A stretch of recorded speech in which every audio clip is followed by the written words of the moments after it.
มันวัดแจ้วนะบีบเขาในนั้นบีบเขาแล้วก็หมุนแล้วเอาเล็กมาซ่อนหมุนช้อนก็ช้อนข้างนี้ได้สองทางติดต่อมนต์ซ้อเสียงผู้ไทยครับสวัสดีและสบายดีพ่อแม่พี่น้องสู้คนสู้คนแล้วก็เย็ดคาดนี่แหละกำลังตัดเล็กตอนนี้กำลังตัดเล็กอยู่สิดาดเปาะเย็ดคาดอยู่เพื่อนน้องเต้นนี่แหละเป็นนั่นละเต้นสบายดีสบายดีพี่น้องเป็นนั่นสิมึงล่ะแซ่บบ่แซ่บพอดีบุกล้ามากพอดีกะหรี่สกัดมาฮอดนะพวกวุ่นๆมาแล้วพวกใช่บ่แซ่บโคดักเดย์นะพี่น้องกินกัน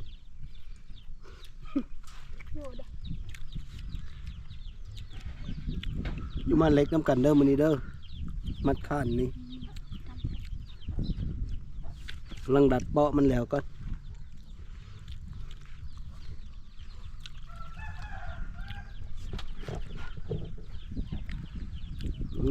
มือเปิ้นดำกระลืออยู่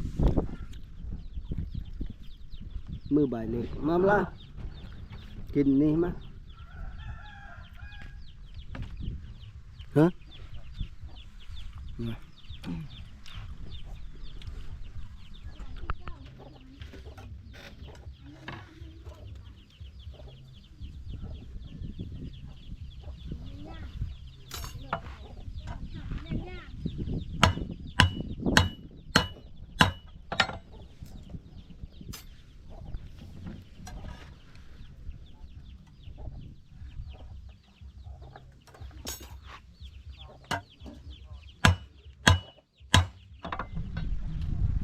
เหลืองเลยเนาะ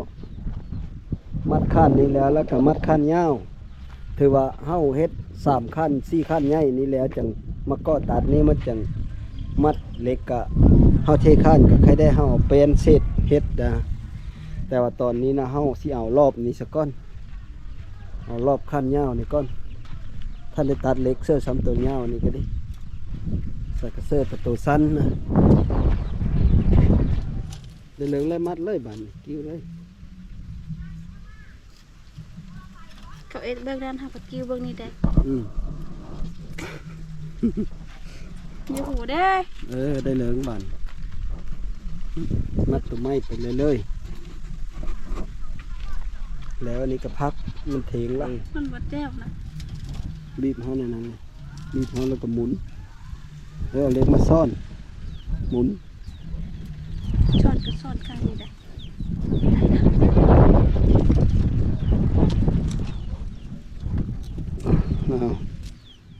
เป็นเลยมัดแล้วแหละต้องท่ายมันขี้ร้ายหัวได้เหลืองอยู่ต้องท่ายมันขี้ร้ายหมูมันสร้างเห็ดได้หลังจากเฮาเฮ็ดงานแล้วก็พักเทงแล้วก็บุญเพิ่นกับมาพอดีโดยสบายดีเอาเลยเฮาก็ไม่ได้เห็นเลยฝ่าลงบูมือบานนี่ลงเสานี่บ่เป็นแล้วปัดมัดเล็กน้อยหนึ่งกระตุยนะโอ้ยสางเต้นนี่สางเต้นนี่เดี๋ยวสิไปเอาเนี่ยกินมาให้ก็ไม่ได้จังสิขึ้นไปต่อยตำถาเด้อตำแจ้วท่าขึ้นเรื่องถาพยายามมันจะเอาบุพักก่อนบุพักแม่ครับปุยหันเป็นอย่างจริงไปเอารถไปเอาบุพักมาตำแจ้วโอ้มีหุ่มค่อยมาไปมัดเล็กเฮ็ดนั้นเราไม่ได้เบิ้งเลยเราบุญมากมันลงเลยมันลงแต่เช้าคน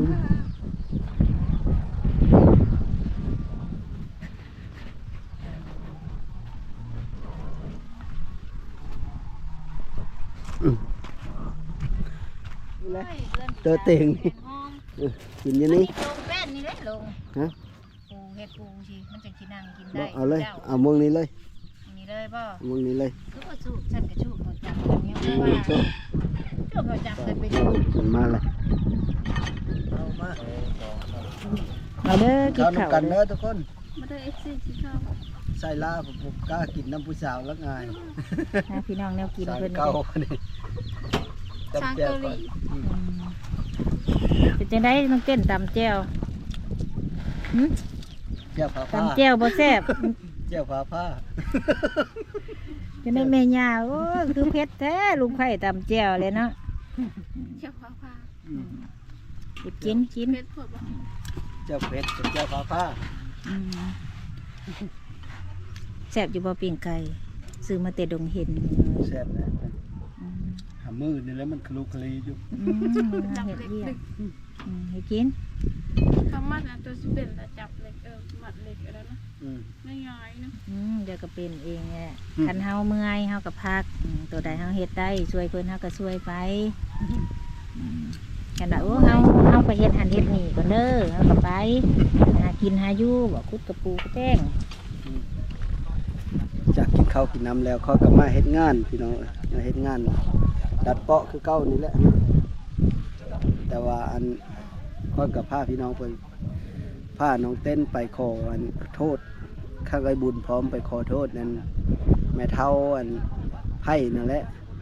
ที่เพิ่นนั่นเว้าว่าลักไหลแม่เท่าว่านนี่แต่ว่าเขาก็บ่ได้อัดคลิปเอาว่านนี่เห็นเขาเลี้ยวกัน มีแม่นเลี้ยวแบบผู้เฒ่าเจอน้อยนะพี่น้องก็เลยสิประมาณนั้นแหละผู้เฒ่าเนาะเราก็เฒ่าแห้งเลย70-80 ปีเลยนี่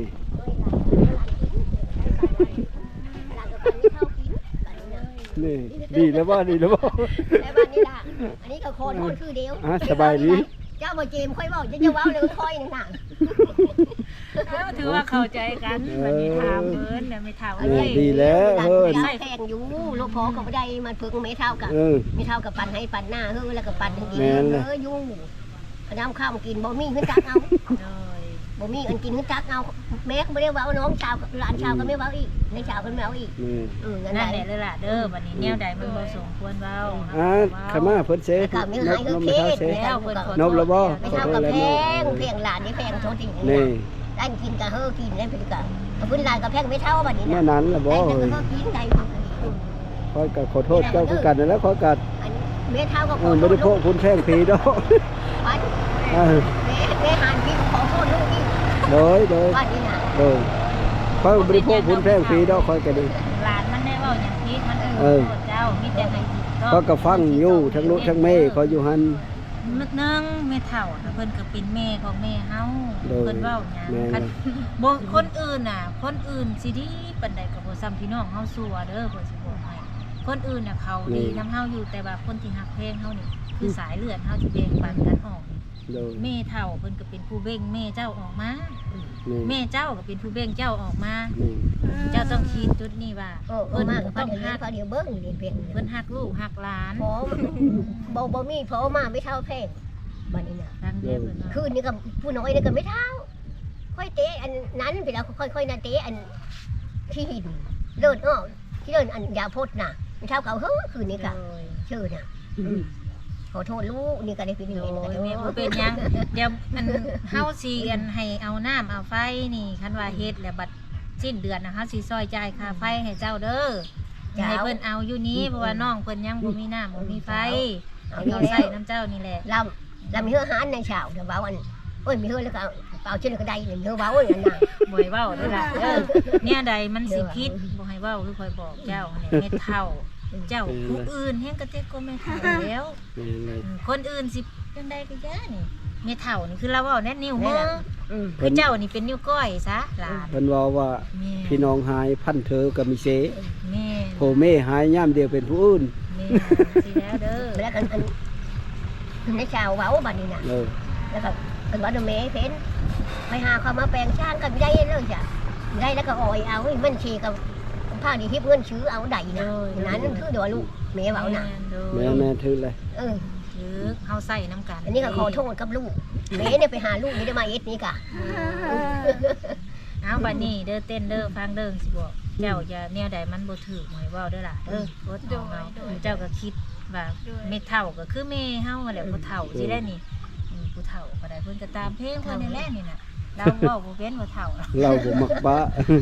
มันพา แล้ว บ่ ไป เป็น ถือกันเด้อแม่เฒ่าเด้อวันนี้อย่าไปถือสา พินน้ำมาพีเด้ว่ามีปะกันดิ ลูกไทยเว้าเนี่ยก็บุญมันกัน เฮานั่นอยากให้ถูกต้องกันลูกหลานเฮา ได้แล้ว เฮาก็บ่สำบายใจถา อั ม นนี้ ว่า น่ะเว้ามีเป็นได้หายคนมีเป็นได้นี่นะมันจะค่อยได้หายเป็น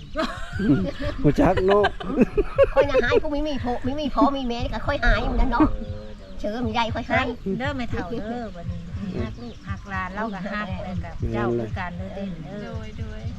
คือแม่เฒ่าคือการนี่แหละเฮามาเนาะคันว่ามันบ่ถือกันเฮาก็บ่อยากมาเฮาอาย แม่นเลย ผู้ใหญ่ผู้เพิ่นสิช่วยก็แต่แม่เฒ่ายังให้ผู้อื่นเพิ่นก็ยังอยากซอยบัดนี้ แล้ว ผู้แม่เฒ่าบ้านให้หลาน วันนี้น่ะโทรเชิญน้าบ้าวน้องแม่อะไรน่ะโทรชื่อได้แล้วเขาเดี๋ยวช่วย โดยให้บอก แต่ เพิ่น เอา โลด เอาชื่อนั่งเต้นนี่ไปเอาหูไปคือเขาเบิ่งนี่ล่ะเขาช่วย โด เรา ย เอา ล่ะแล้วแม่น่ะว่าถามเอ้ยก่อน โดยได้ คะแนนมีผู้ยะโสย แม่มีผู้อยากซอย คะแนนมีผู้ยะโสยสะทุ ก็ให้ แล้ว เพิ่นเวลาคนที่ว่าไปช่วยสิช่วยนี่ ให้เราบอกเขาว่าให้เขามาถ่าเวลาย่านว่าเราบ่เชื่อเราแล้วให้เขามาเบิ่งที่ว่าคนมาถ่ายทำ แม่น เดี๋ยวมาถ่ายนี่ให้เจ้าเขาเบิ่งนี่เด้อคันย่านว่าบ่เชื่อเฮาเนาะ เลยแม่น เดี๋ยวนี้นี่แหละเด้อเต้นเด้ นั่นนั้นสวัสดีน้ำกันแล้วเฮาไปเฮ็ดงานต่อกันเด้อ โดย เด้อเข้าใจ บ่แม่นฟังบ่แม่นว่าแม่บุญเมื่ออะไรให้แม่เฒ่าว่าเอาเด้อแม่เฒ่าคือกัน ตอนนี้ก็มัดข้านมันก็แล้วและข้านนี่ครับพี่น้องนี่คันให้เฮาแบบมื้ออื่นพุ่นและมื้อนี้ค่ำละเป็นเริ่มละครั้งเจ็บมือไม่ได้เสื้อรองมือ เป็นเลิศเต้นไม่ได้ใส่หัดเสื้อเห็นยาวโอ้สางเต้นนี่บุกลึกเลย สบายดี ทำไมดีฮะเฮ็ดไปเลย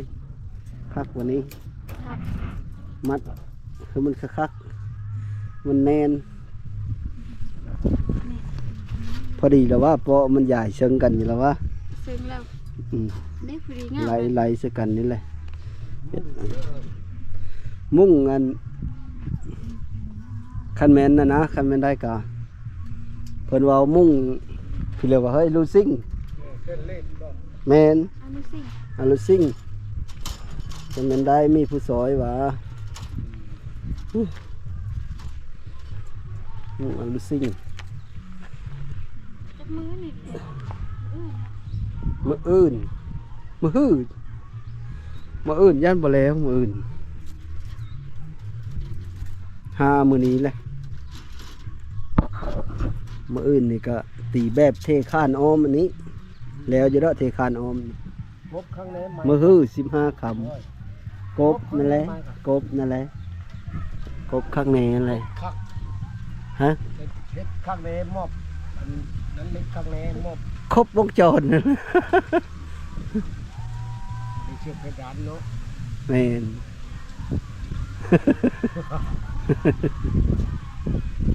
เป็นล่มช้อน จังหวะเฮาก็ยังมีเห็นแบบเพิ่นเฮาเบิ่งจักแบบเลอเฮาก็มีท่านเห็น ชือกเป็นล่มแผ่นเองเลยชื่ออันเล็กแล้วมามอบนี่เป็นช่องต้องเล็กอันนั้นเป็นล่มมันมีต่างหากแหละ ก็สมมุติว่าพี่เหลือก็เฮาฮับพี่เหลือก็เฮาฮับผัดย่านเขาเอาว่าเฮานะหารายได้นํเขาน่ะนะ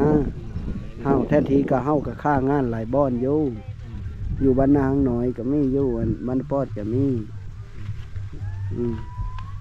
ค่าหลายบ่อนอยู่เฮาก็หาเฮาสละเวลามาเฮ็ดเถอะ